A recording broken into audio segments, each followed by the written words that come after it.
Hi everyone, thank you for tuning in to another episode of Holding Court with the Empress of West Hollywood. My name's Enoch Miller. You're Empress of WeHo. Hi. Yay. And so we're excited to have you here today. Because when you need a queen and they're never here, call an Empress. Boom. Those in WeHo. Don't forget, coming up this Saturday, we have the WeHo's Cutest Dog Contest award ceremony that's going to be going on at Just Food for Dogs on Fairfax in Santa Monica from 12 to 3 p.m. Rain or shine, we will be there hosting it and recognizing all our amazing, cute little furry friends because they're so adorable. Speaking of cute, but not so furry friends, we have an amazing Jake DuPree here. Hi! Oh my gosh, I'm so excited to be here. I am too. This is so amazing. I got all glittered up for the glitter boy himself. It is amazing. So. The crown is everything. We're living. For those of you who don't know Jake, you do a shit ton, first and foremost. You do dancing, you do workout training for the gods, and you've worked with some really interesting things for the promotion of mythical creatures. Yes. And some very interesting hosting gigs that we'll talk about a little later that are, freaking lit for days, so we're so excited for that. Great shoes. Oh yeah, great shoes. We gotta I had to give you the glitter a little bit, like normal and then fun. Which is usually how it happens. It's like, Jake's normal for 5 seconds, and then you get to meet him and he's fine. Yes. That's so good. And so we're going to start from the womb, all the way back in Arkansas, in Newport.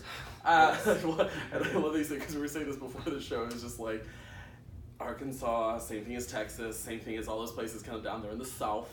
Yep. I bet growing up was a little bit of an intrigue. Could you explain that for us? Growing up in my hometown, it's interesting because it's like there were literally like a duality of situations. Like my parents are super liberal, and like my grandfather worked for Bill Clinton and like was on the State Board of Education and like really promoted a lot of progressive agendas for the state. Democratic. Yeah, and then and the thing is that Arkansas and a lot of southern states were Democratic mainly because they represented low-income families, and then it became like sort of like a religious thing, and so that's where it all turned. It became a religious thing. It's crazy, and it makes like my brain go haywire. But my family is super liberal, and like my mom had a few friends growing up, like while we were growing up, who just happened to be gay, and like we were around them a lot. And then one of my best friends growing up, his dad is a trans man, so it's like I've randomly been around people that are should be different for a small town of like just above 7,000 people. That's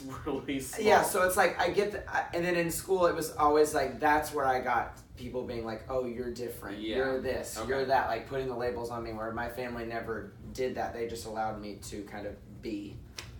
So I think that's like followed me throughout my life, is having that dual this is who I am, but then this is who I present as or whatever, and I think that it's given me a good living, but so I'm very thankful for it, but I think it really boils down to that, like having to figure out how I'm presented at school or in public and then with my family. So it's interesting. No, I get that. And you have I've seen some really amazing stories that you've mentioned of you and your grandmother and how really close you guys were, and that she was kind of your safe haven in Arkansas, and being there with her. Kind of, what was that relationship like with the two of you? Well, she was one of those people that like, when I never really ever saw her without a full face of makeup and like full hair, full outfit. You never saw her. She was a classy lady. Yes. She rolled out of bed at 4 a.m. to get ready, so you never saw her like that. She was like the true definition of a queen. Like she was a queen, and it was amazing.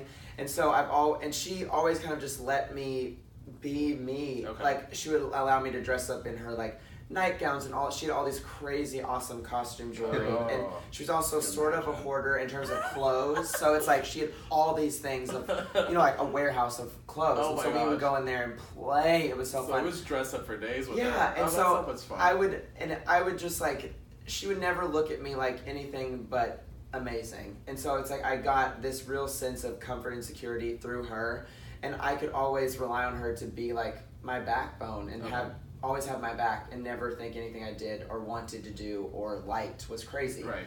And it was fun. Like I remember there was a boy in my like first grade class, and I remember talking to her about this boy, and it was like how a boy would usually talk about a girl. Right. And she never like even looked at me sideways. No face, like non-phased. It was just kind of like, she was like, that's cute. Like it was so funny. So it's like, it's interesting to have that, especially in the South. And she was I miss her every day, and I have a picture of her on my bedside table, and I see her every morning, and I like give her a kiss every morning. That's so fantastic. Yeah. And it's always great when you have family like that really, can support you and embrace you and just let you grow into the person you're meant to be, Absolutely. which is fantastic. So transitioning from a place like Arkansas to LA, what was the motivation behind that originally? Okay, so I went to school in Savannah, Georgia at the Savannah College of Art and Design, and then I originally went for fashion and painting, and I ended up in dance because I was a gymnast all growing up. Like painting, like artist painting? Yeah. Okay, but not like makeup or anything like that? Not makeup yet. Okay. I had been a gymnast, competing gymnast, all growing up through my childhood. Like, that's what we did every day of the week. Wow. I say we. I have a twin brother, and we both did that, competed together. Oh, so where were those pictures? Oh, leotards. That's a very real thing. Imagine that shoved up your ass like when you're a little kid. There's that. No, and here she is. And so I got into dance in college, and it was kind of this like, my mom was a dancer growing up and a cheerleader, so it's kind of like, it was just like the piece of the puzzle that had always been missing. So I kind of fell into that and loved it. And then I moved to New York after college, after I graduated, and I was there for like a year and a half. And in that time frame, like right before I moved to New York, I met a guy who lived here in LA. Oh, wow. And we were long distance for a year. Okay. We would see each other like every three or 4 months, or three, yeah. And at the end of the year, I decided to move out here. And so when you got into dance, what was your initial study for? Was it was ballet? Was it classical? It was all of it. But so there was a musical theater focus because that kind of went hand in hand with like the performing arts department. So I was in a lot of musicals, but I would literally just be like lip singing for my life behind everybody being like, I don't care about singing. We'll talk about lip singing for your life in a little bit too. Yes. We have some Drag Race realness going on with that one too. So some stories. So you're talking with this guy. You guys have been going on and off for long distance for about a year and a half, you said, almost. Yep. So then you moved to LA. Was it a little bit of a shell shock? Because, New York and LA are night and day different. I hate when people are like, which one do you like better? I do not think that they are anything alike. Oh, no, they're totally separate. So different. Yeah. And I think people that live in one or the other know that they're very different, especially if you visit. Yeah. And it took me a minute to get to like LA because I feel like in New York, you're forced to be around people. Oh, and you kind of have to interact with people. In LA, you don't have to do that. No. And I feel like people aren't super inclusive right off the bat or letting you come in. Yeah. And so you kind of have to like either get a job that allows you to make friend groups and like dig your way through a little bit. But now I don't want to live anywhere else. Right. I would live here. I would live in New York for a job, but LA's home. LA's home. And it makes sense too because New York, you are. You're on the bus with someone. You usually see them every day on the same bus, the same either train or whatever. Here, you don't always necessarily have that. If I didn't want to, I wouldn't have to interact with anybody. Like I could be in my car, I could be in my apartment, and then that's it. Yeah, and you may run into someone at the gas station, maybe that you go to the same gas station, or the same Starbucks lady, barista. Exactly. But that's about it. That's our interaction in LA. Exactly. So you get out here. Did you have the initial inspirations to be like, okay, I am going to be a dancer. I'm going to get into that, or were you just kind of like figuring it out? I always have this thing. It's like my life sort of things kind of fall into my lap in a sort of great way, but also like sometimes I'm like, I wish I could plan for some of the things to happen, but that's just not how my life is. Hey, the universe happens in strange ways. Yeah, and when I moved out here, I had worked retail, and I worked retail on like 5th Avenue in New York, and I did that. Oh, wow. I was great at sales because I could just be like, you look great, and then be like dead on the inside, you look amazing! It's like, no, exactly, definitely fan pop for that. And I worked at the retail store at Equinox, West Hollywood, so... and then I randomly applied for a teaching job, teaching at a studio in Pasadena, and I was like, I don't think I have the patience to be a teacher, but I was like, why not? And I auditioned, and I got it, and then it turned this whole thing, and so I kind of like fell into that by chance, and then from that I started teaching at Equinox, and then I would get like fitness segments on like the doctors on Fox and stuff like that, so... It just literally has been, it was just like a snowball effect of something that I never planned for, but I'm so happy happened. And dance is also an amazing personal workout, and you also do a lot of training work as well that you've done. You do Bear Works, and you also do stuff with, like you said, with Equinox, and then you have Booty Works and Sherman Oaks as well. I mean, and that's a lot to do in and of itself. I mean, I teach 16 classes a week. Holy crap. It can be a lot, and that's why my voice is super raspy all the time. I like it. I wish it was like a healthier version, but I kind of like it because it makes it, there's like a sense of mystery to it, so I like it. So I mean, it's not a joke, but the rumor around town is that you, and Queerty has even said this, Queerty.com, that look out, Richard Simmons, then there's a new sassy fitness fanatic and he's coming for your crown. And she's also coming for everything else. I mean, money, claim, forward. Yes. Any and all of it. I just say yes to whatever it is, and like, except porn. I won't do porn. But we're gonna work on that OnlyFans page. We'll get that started. So really, how did you? So you applied for the gig to do it at Pasadena. Was that initially a fitness dance, or was it just teaching dance? It was fitness. Okay. It was completely fitness, and like I had done some dance stuff for like studios, like choreographing solos for dance competitions, stuff like that. And then I had auditioned for lots of stuff out here and worked random things like dance double on a TV show and all this random stuff. And I auditioned for So You Think You Could Dance at one point, like just super random things. But then the fitness thing came, and it was like sort of this path that kind of I could see like trajectory with it. Like and with performing, you kind of have to be open to, I don't know, it could happen or not, you know. But with fitness, at least it was something that I could like see the path, and I knew like what I had to do to get down it. Well, and there's a little stability with it too. Yeah, exactly. I mean, absolutely. Like you said with the gig, you may have a gig one day for a couple of weeks, and then you might have one for a couple months. And this one, at least, you almost always have clients. Yes, and what's cool about the things that I've sort of translated into the fitness stuff is being able to do like a hosting thing, and like some of the funny workouts I do for Pop Sugar Fitness and stuff.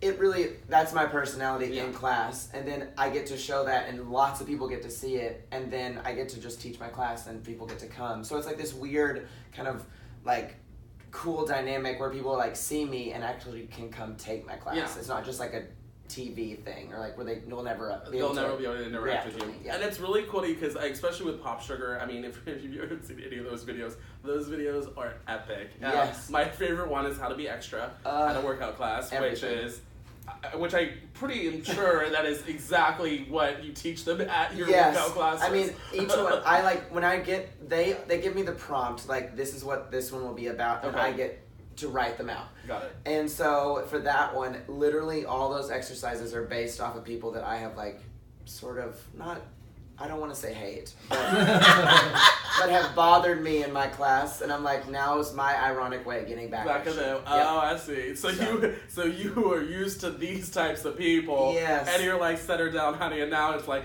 oh no, I have a platform now. And now I get to like low-key throw you all the way under the bus. It's great. Would they, if they were ever see it, would they know who they were?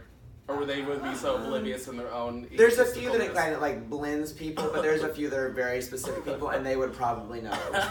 I would hope that they would be self-aware enough to know. And it's like there's a lot of other ones you do on there that are very. I think there was one about like how to get ready for your bridal. Yeah, bachelorette. Bachelorette. That's what it was. Bachelorette party. So they give you this prompt. You develop a script around that. Do you develop workouts based on stuff you already do, or do you kind of come up with new ones as the prompt allows? It just basically that. I mean, a lot of it I incorporate what I actually do in class so that people will sort of recognize it if they came into my class. Like, oh my god, he's crazy, like you did that in here or whatever. Got it. But there's a few things that are like a little, I would never do that in my class, like the split jumps. Not a lot of people can do that, and I'm like, no, that's epic. Yeah, this is a chance for me to be obnoxious and people to be like, ugh, get over yourself. Has someone ever really done that? Well, not you, but has someone else done that in your class? That one was based off of me. Oh, okay. There was a class that I used to do that, and it was the teacher I was friends with, and he did star jumps, and I did like toe touches because he like pointed me out, and he was like, do it. And I was like, okay. Yeah. So he allowed you to be extra. Yeah, if you're gonna put me up to the challenge, I'm gonna rise to it. So. And those legs rose, girl. I mean, oh my god. 4 days from here to queer. And for you as a fitness instructor, what is your favorite aspect of doing it? Is it the people? Is it the actual workout? Or what for you is your favorite part about it? I think it's a lot of things. Like what's cool is like I get to interact with people on a daily basis. Yeah. A lot of new people, which is super cool, especially in LA where it tends to be like, again, you're in your little like bubble. Right.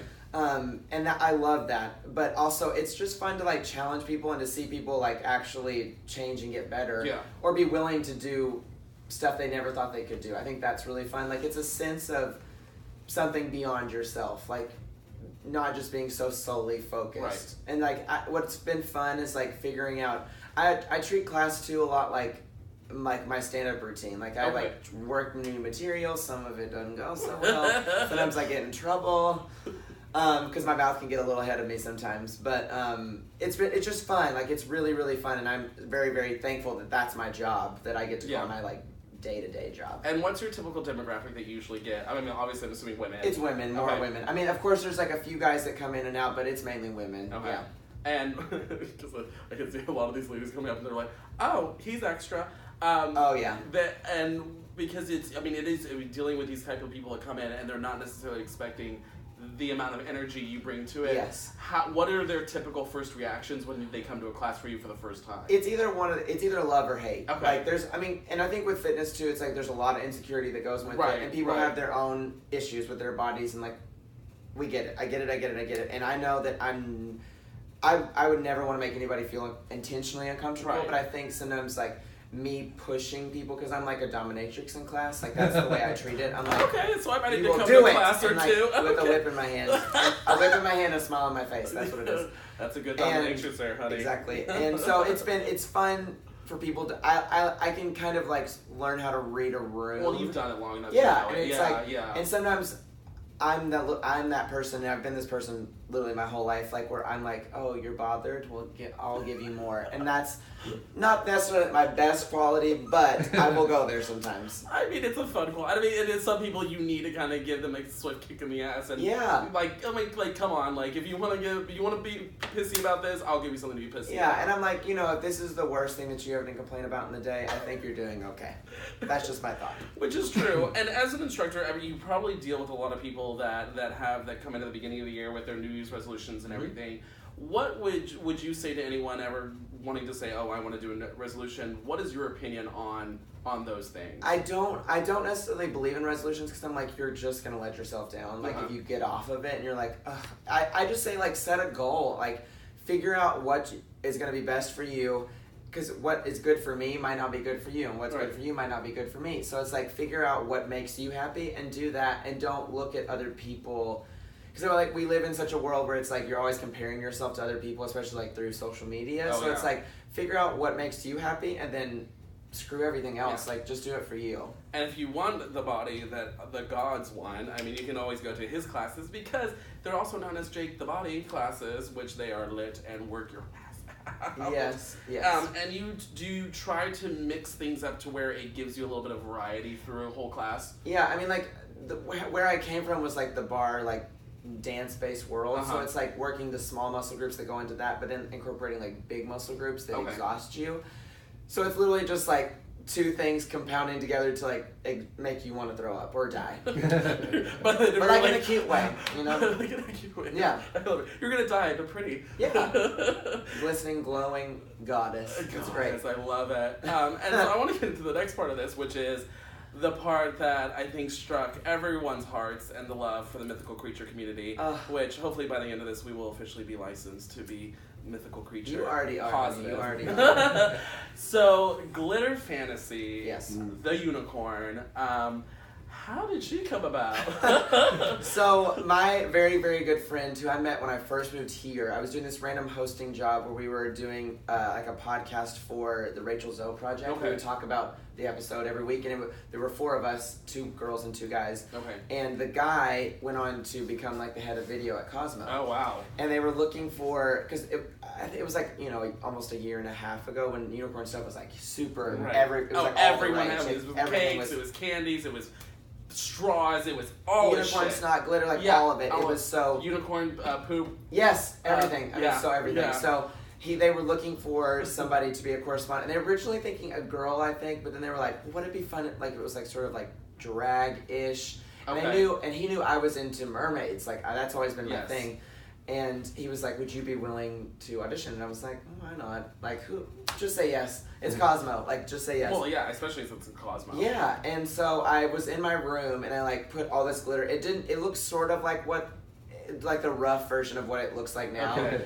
And it was just me in my room being, like, a complete idiot. And then I sent it in, and I got it. And we shot one sketch thinking that was going to be it. Right. And then luckily at that shoot, a lot of the editorial team from Cosmo were there, and they were like, holy crap, like, this is amazing, like, we need to do something with this. And a few months later I did Coachella. Right. That was like, and then that sort of like turned into like a contract and like all that stuff. And so when did you? Because I think honestly the one that most people saw was the one when you remade the restaurant, the smoothie place. The smoothie place. And the best part, I mean, my favorite part is actually just the beginning when you're just like your assistant's there, like doing your face, like, what's your name? Sabrina? Okay, Carol. Okay, thank you. Which is a joke I did in my class. I literally did that by complete chance in that shoot because I used to call people that like annoyed me in class Carol. Like I was just like, okay, thanks, Carol. But like Carol for finance. So yes, so I gave it to the unicorn, and so Carol belongs to the unicorn now. Love it. Yeah. So you had no idea this would take off the way it did. I mean the thing is like it was such a cool project because it was like I felt like I could be completely myself and be so unapologetically obnoxious. Which, yeah. It is. And in such a hilarious way. Thank you. I mean, a lot of people there's probably a lot of people that don't think that, but thanks for watching. So it's really, yeah, exactly. So it's been really fun to like channel this like stereotype version of what people I think sometimes perceive me as. Okay.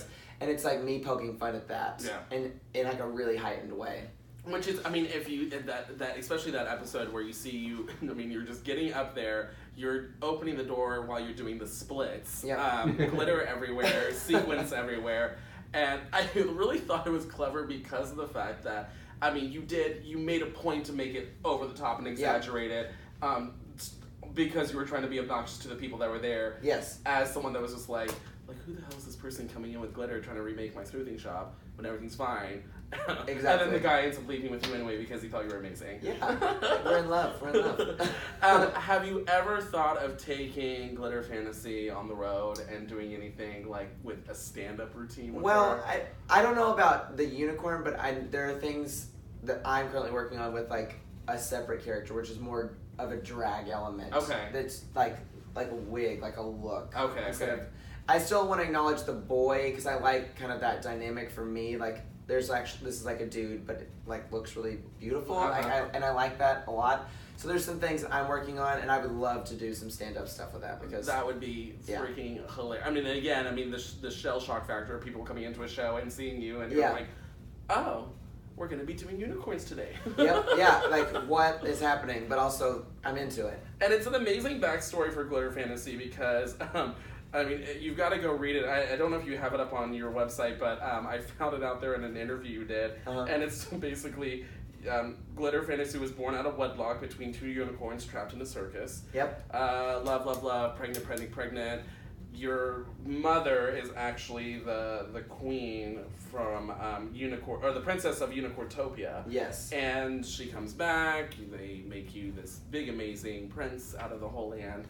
And then she becomes your momager. Yep. And brings you on to stardom. Yep, there's lots of things that's based off of. I don't know what that would be, but... Yeah. I love it. And you also did something with a joint interview with another guy who was the Fairy Godbottom. Yes.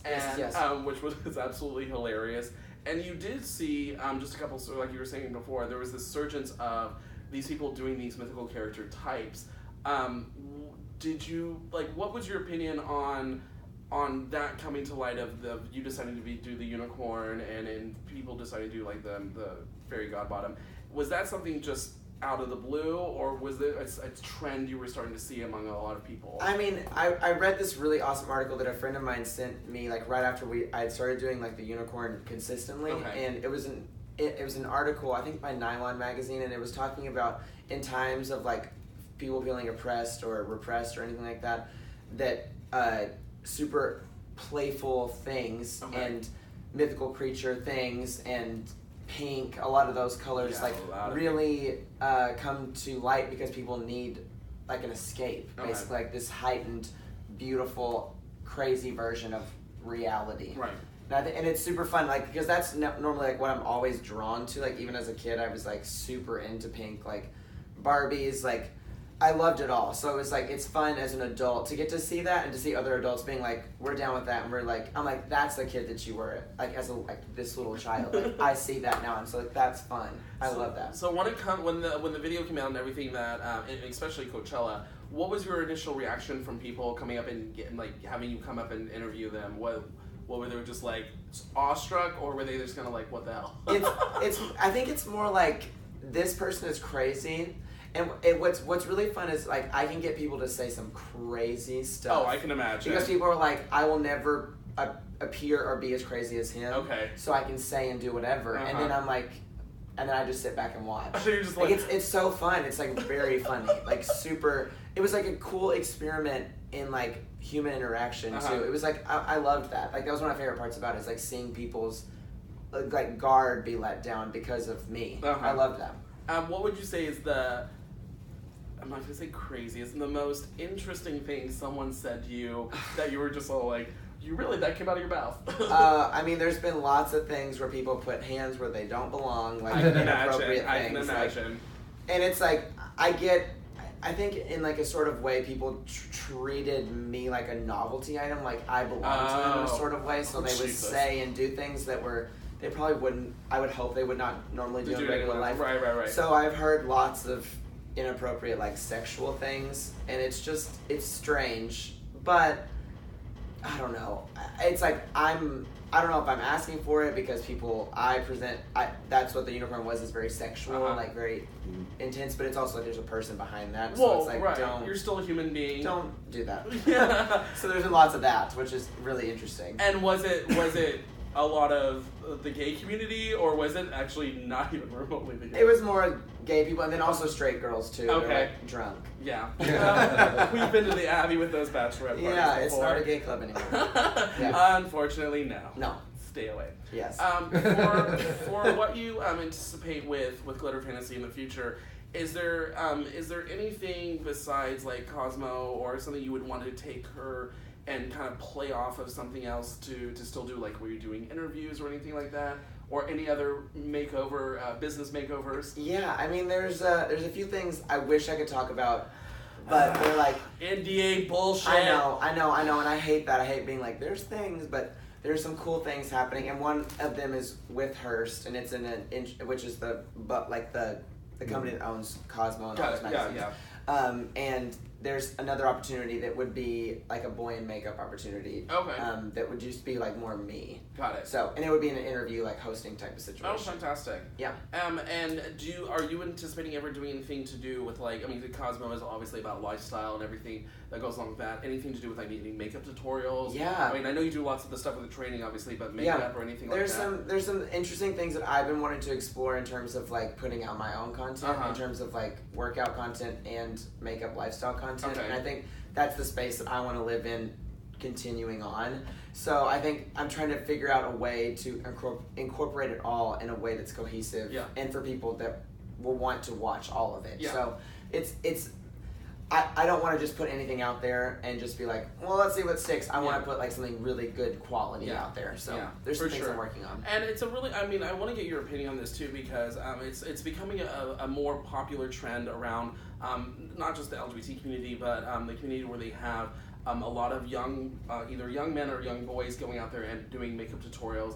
and showing other people how to do makeup. And it's really fascinating to see, first of all, some of these kids are fucking insane how they can just beat a face for filth. What would you say is kind of what you're starting to see the trend is with that, for especially younger kids, but I mean for the makeup generation for men? I mean, I just think it's men were the ones that wore makeup back like way back when. And so it's cool to see it make this resurgence, because it's like, why should women be the only one that are allowed to wear that? And I think it makes, if you feel beautiful doing it, do it. And I think it's so cool that people would even be into it, especially men, because we're taught not to want to like those things. You're taught that that's not okay, or not masculine, or whatever that bullshit is. Yeah. So it's like, it's really fun to see these, like, especially young guys really go for that, and like they're getting so much support and acclaim and making a living doing that. I think it's fascinating, and I like keep going. Yeah, and I was really amazed that CoverGirl put out their first cover boy. I loved it. And did something with that, which was fantastic. Yeah. And also especially the whole ideal that like a friend of mine, I don't know if you know Nolan Robert, who does 11 makeup for men. Yes. His whole mentality is like taking makeup away from it not being this like feminine thing, and it's all it is just helping your face look better and like enhancing it and giving you a glow, and that's if it makes you confident, do it. Like, who cares? And I guarantee you, half these queens running around West Hollywood have makeup on their face. I usually do. I know, me too. I'm like, and it's nothing crazy. That's the thing, is like anytime I wear it, no one knows I'm wearing it until I like give them they have a smudge left back from my foundation. But other than that. Yep. But I do agree. It is that it's amazing, this new resurgence of people owning their confidence and being unashamed to just say, hey, I want to look good, and this is another factor of me looking good. And it's like, there's a lot of hate out there, of course, that reaches them and reaches me too. But it's like, I really genuinely, I encourage people not to ever read the comments, like even if they're good. Like, just live in your space and continue to do that, because that's where you can be happy and continue to create something that's awesome. Yeah. For you. Especially that. And then for anyone that you could give advice for, either that's younger or something that you would have even told yourself 10, 15 years ago, that you can just say, hey, this. What's cool is, like, I think being in school, like, I would beat myself up for liking things that were typically feminine, and then be safe at home doing those things. And I wish that I had the wherewithal or the know-it-all to be just unabashedly myself and not waste time thinking about what someone's opinion about what I would be doing is, because at the end of the day, I guarantee you that they're more of a closet case than I would ever be. Which is 90% of the time so true, because they're all worried about their own insecurities and why are you dealing with mine? And it's so much pressure to be like a typical boy, like you don't express your emotions, you don't do this, you don't do that. Like, there's so many parameters around that, where it's like, being a gay person, we kind of get to create what that space is for ourselves, and I think that's awesome. And I love that there's a lot of recognition, if you're not a super masculine person, getting the same respect that a masculine person would get. Exactly. I'm very thankful for that. And especially our demographic and our generation nowadays is becoming more gender fluid. Yeah, the lines are being blurred more and more each day, and it's really inspiring to see how this next generation under us is going to be really unencumbered by having to deal with these social stigmas that we always have. And I'm like, if we can open the door for that, like even just a tiny bit, I've done my work. You know, like, I've done my job. Definitely. So where can anyone go to find, let's start with the workout. Where can anyone go to find and get, like, if they want to sign up for a class? You can go to my website, JakeDuPree.com. My whole schedule's on there. And then a lot of the classes where I teach, you can sign up online. Or if you ever want to be a guest at Equinox, you just message me and we can try to work it out. Okay. And they can just, like, buy a day pass or something like that? Yeah, absolutely. Okay, fantastic. And then what can we look forward to with... well, guys, I know you said you got some things in the works that you can't say. I know. I wish I could tell you. I wish. I hate contract. I know. Bullshit. It's the one thing reporters don't like. Yep. NDAs. Yep. Because it's not... No, never mind. I'm not going to say that one. Keep it. Keep it. But, so what can they expect maybe from, that's just coming up in the general Jake DuPree umbrella? There's going to be a lot of marriage between drag and me together. And, like, full-on, like, beat drag... performances and everything. Anything, hopefully, in the West Hollywood, the LA area. Oh yeah. Okay. There's some things bubbling, and I'll post all on my social media, so be on the lookout for that. And really cool. And because I want to bring up, because you say more with drag. Yes. So this is my excited thing. So if you did not see the end of All Stars 3 RuPaul's Drag Race, you were not living, first and foremost. But also, on that little dance number that they all did on the main stage, that one little white boy right there at the end of that chorus line that turned around, looked right into the camera, and was like, hi, I'm here. Thank you. What was that experience like? Okay, so RuPaul's Drag Race is my favorite show of all time, like, without fail, of all time. Yes. And I used to watch RuPaul's talk show back in the 90s, like, when I was a little kid. Like, I loved that. And seeing, like, Tu Wong Fu, yes, everything. So when I walked into my friend, I have a Todrick is my very good friend, and we did Cats together out here in LA. Wow! So it was awesome. That was way back in the beginning of his career too, and some. Yeah, it was like 4 years ago, which is like insane to even think about. But he called me and he asked if I wanted to do it, and I was like, absolutely. And I was happy it was an all-star season because, I don't know, I don't know if I would have done it if it was like a regular season. You didn't want a basic queen girl. Not that. I just, if things were going to work out the way I wanted to, there's some goals that I would like to have for myself. I love that she's being polite right now. Yeah. And I would want to be on an all-star season so I don't get to see how the regular season works. Right. And so you were paired with Shangela. I was. And I mean, you guys looked fantastic. And that dip and all of it. She's one of my favorite queens that's been on the show, period. And I'm a huge House of Edwards person. Like, I love all of them. Even Laganja. That's some shade a little bit. But she's an amazing dancer. But Shangela is just like such a polished, funny, like knows exactly who she is. And I love that. Yeah. And like walking into the main stage set, I started crying. And Todrick was like linked to my arm the whole time because he was like, I want to see. Because the other ones had been there. And one guy, he didn't really watch it that much.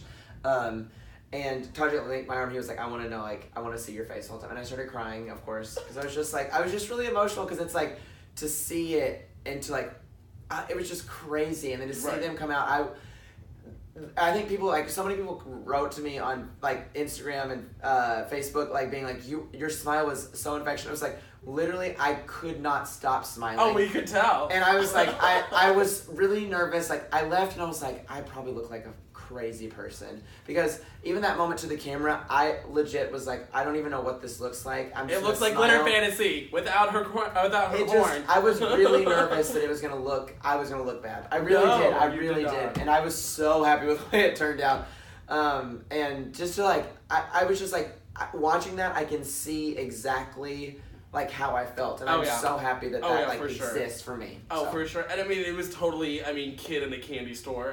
It was all over your face. And it was just because it was so perfect how they get you right there in the end, and you just do. Yeah. And it was it was so awesome. Like, I'm so thankful for that opportunity.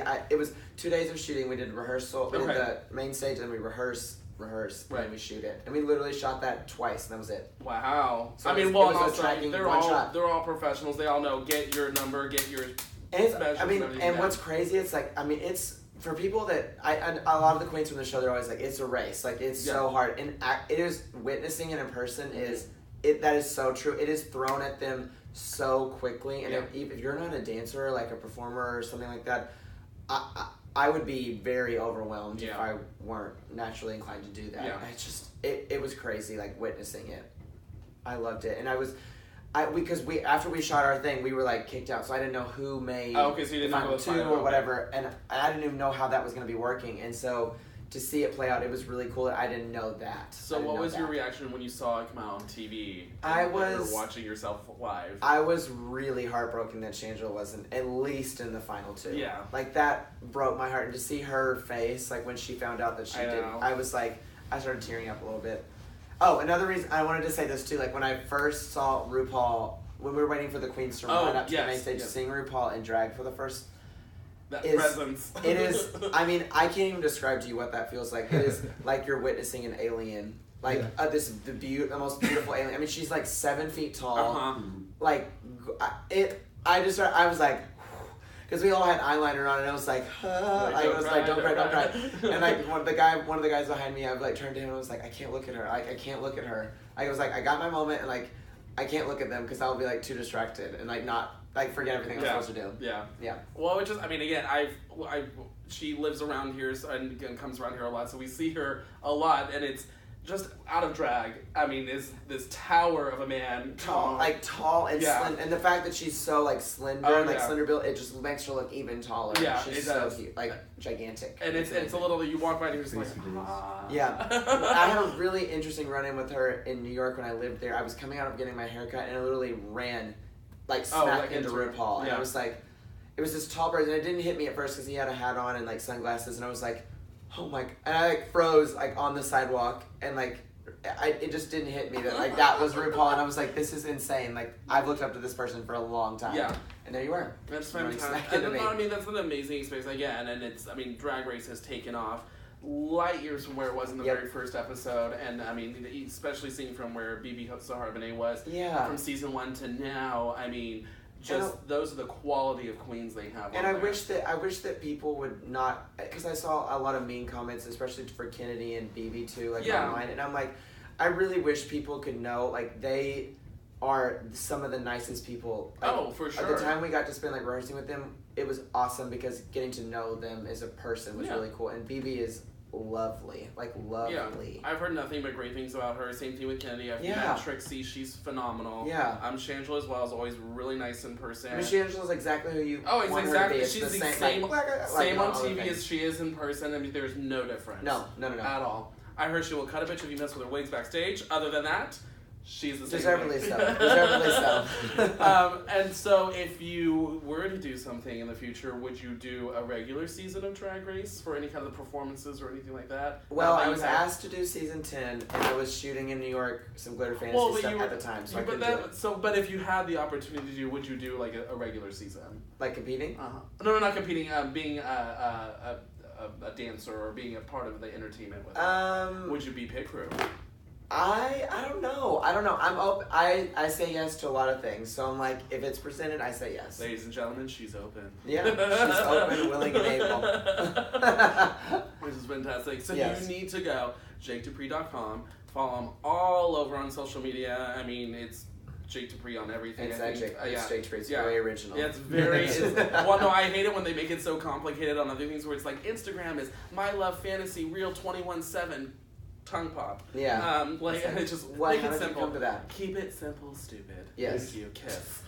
Kisses. But thank you so much for being on here. We really had an amazing time with you. I'm so thankful that you wanted me on here. Like I think that's amazing that you didn't want to talk to me. No, of course. I mean, you have a fascinating life. You do such amazing things, and you really help promote the LGBT community in such a positive way that really shows that. I mean, you can be gay, you can be flamboyant, but you can also be fun. And the fact that you spread that love and joy with everyone around you is what we love about everything with you. With anything I do, that's what at the heart of it is.